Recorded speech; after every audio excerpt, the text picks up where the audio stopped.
Hello. My wife accidentally sent me her Las Vegas flight confirmation with another man. I didn't confront her right away. I waited. By the time her plane landed, I had already cut off every dollar she had, leaving her stranded 1,700 miles from home. My name is Leo. I am 38, and I work as an auto mechanic in Denver. Most of my days start early because the shop opens at 7 and people want their cars fixed before they head to work. It is steady work and the hours are predictable, which is something I have always valued. My wife Anna is 36. We have been married for 7 years and living in the same townhouse in Denver for about 5. She works as a manager at a regional retail company and her schedule moves around depending on staffing and seasonal promotions. We share finances. 1 joint checking account, 2 credit cards under the same account, and most of the bills set to autopay. That setup made sense when we got married because my income was stable and her bonuses came and went depending on how her store performed. Anna has always had a strong personality. She talks fast, corrects people mid-sentence, and has no problem telling someone they are wrong even in a crowded room. Early in the relationship, I thought it was confidence. Over time, it started to feel more like constant irritation directed at whoever happened to be nearby.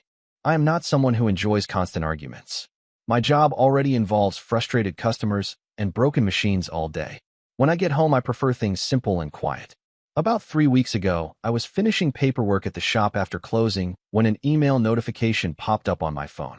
It came through our shared travel folder because Anna linked several accounts to the same cloud drive years ago when we planned a trip to Oregon. The subject line was a flight confirmation. Las Vegas departure from Denver. 2 passengers. One of those names was my wife. The other name was not mine. I opened the email because at first I assumed it was some kind of work trip she forgot to mention. Anna travels occasionally for regional meetings, and Las Vegas hosts a lot of retail conferences. That would have made sense. The details immediately ruined that explanation. The ticket was booked for 2 nights. Friday morning departure from Denver and Sunday evening return. No company name attached. No conference listing. Just 2 seats booked together. Anna Whitmore. And under that, another passenger. A guy named Derek H. The confirmation also showed that both seats were purchased on the same payment method.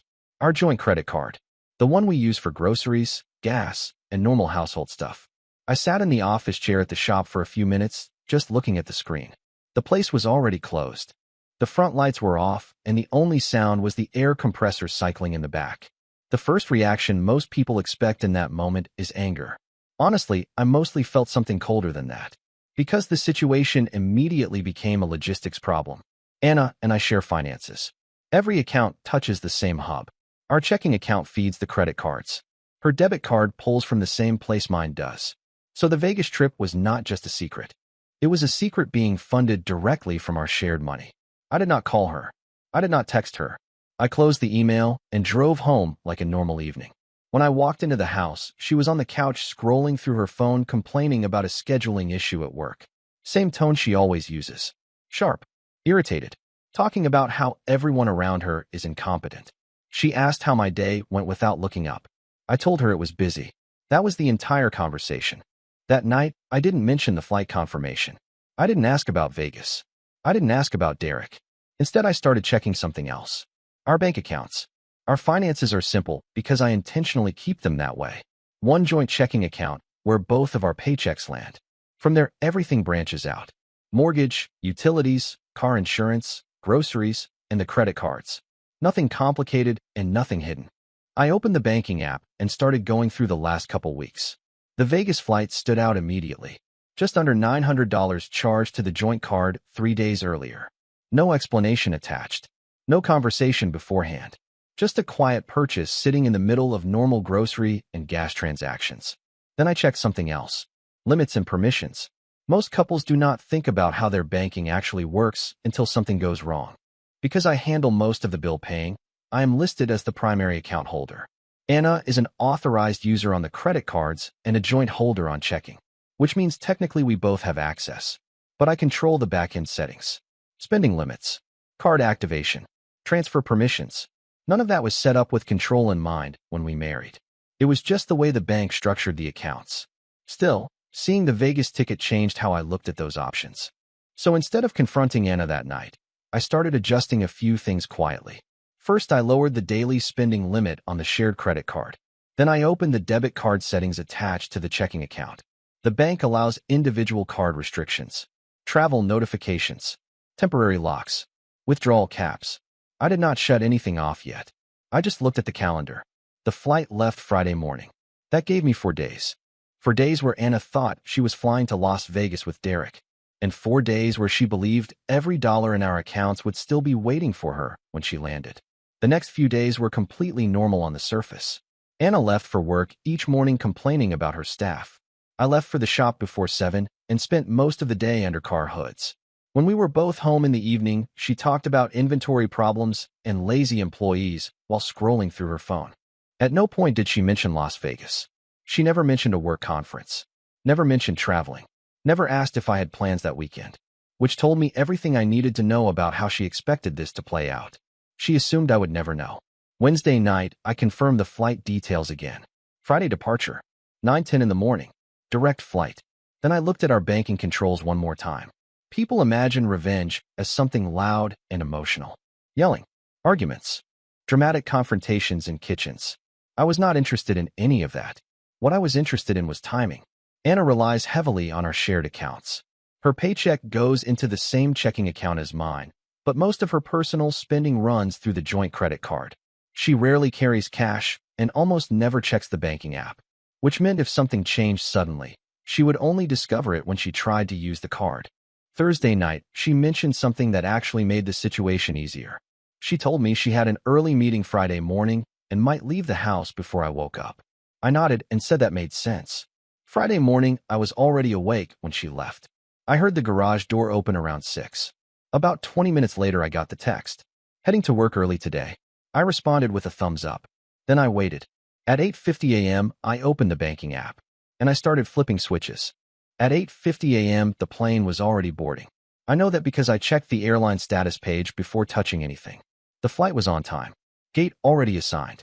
Boarding groups moving through. Anna was almost certainly sitting in that airport terminal with Derek thinking the weekend was about to start. That was when I opened the banking controls.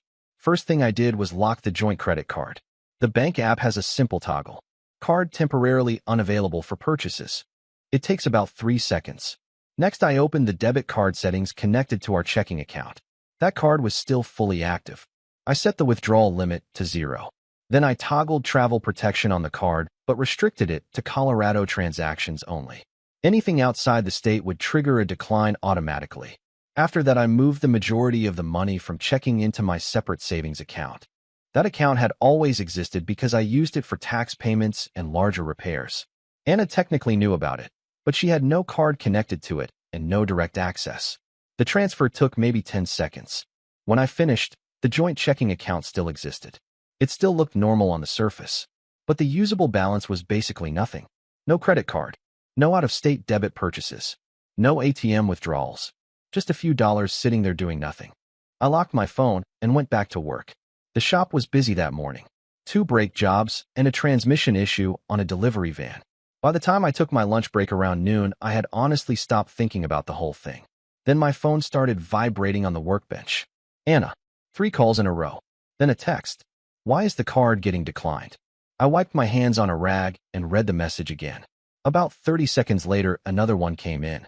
I am at the airport and nothing is working. Call me right now. I did not call her right away. Mostly because I already knew what the conversation would sound like. Anna never starts with calm questions when something goes wrong. She starts at full volume and works from there. So instead, I finished the brake job I was working on. About 15 minutes later, my phone buzzed again. Another message. The card is frozen or something. Did the bank flag fraud? Then another one right after. Answer your phone, Leo. I finally picked up and called her. She answered immediately. No greeting. Just frustration. She said the card kept getting declined at the airport cafe, and then again when she tried to pay for something at a store. After that, she tried the debit card at an ATM, and that failed too. Her tone was sharp and impatient, like I was somehow responsible for fixing it immediately. She asked if the bank contacted me. I asked her a simple question instead. Where are you right now? She answered without thinking. Denver Airport, which told me 2 things.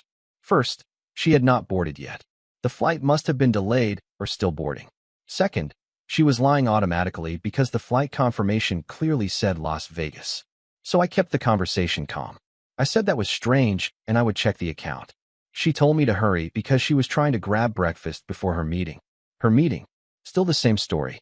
I opened the airline confirmation email again while she was talking. Boarding status had changed.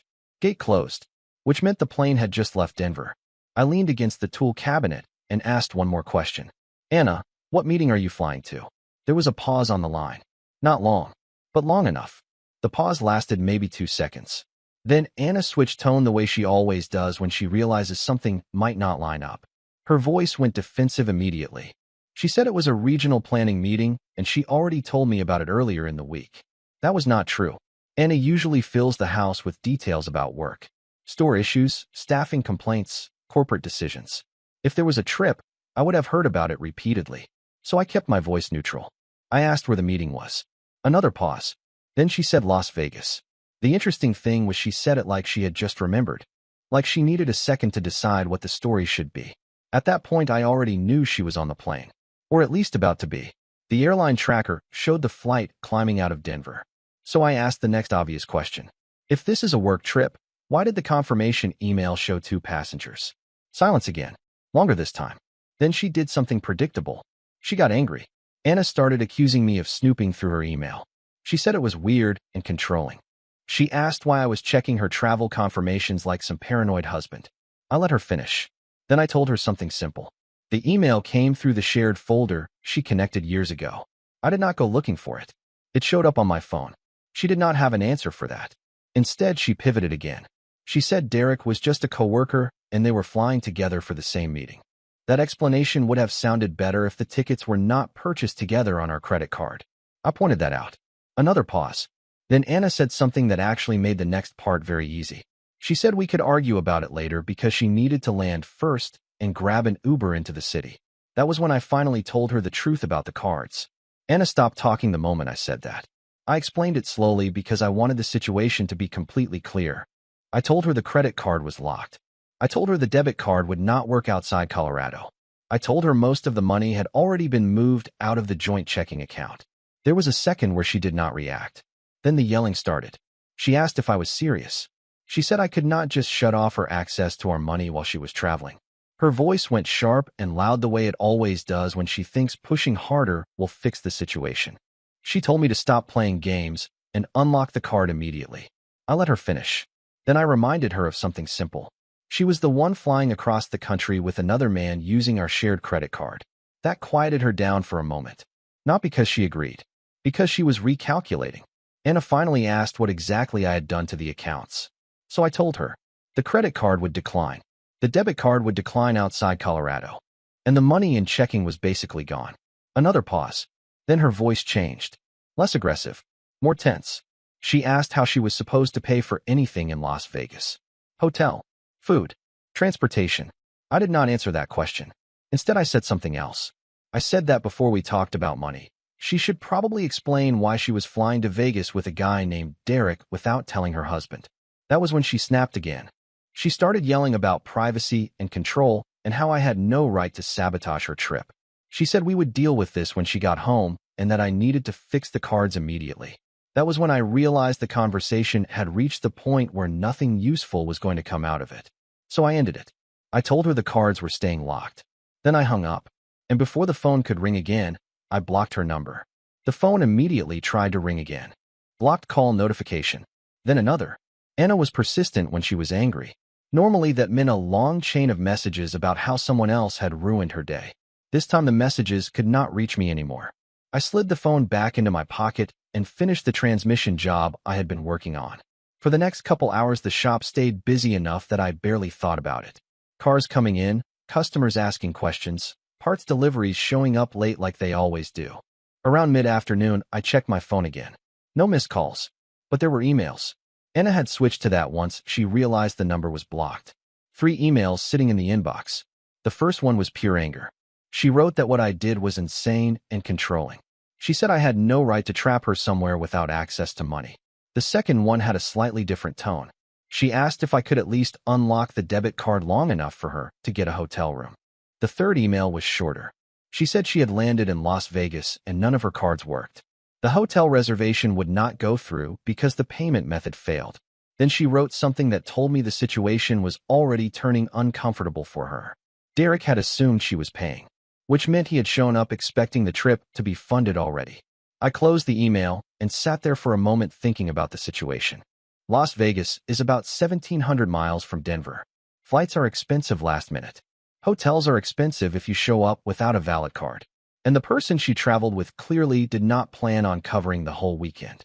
For the first time all day, I actually wondered how long it would take before Anna realized the trip she planned had just turned into a very different kind of weekend.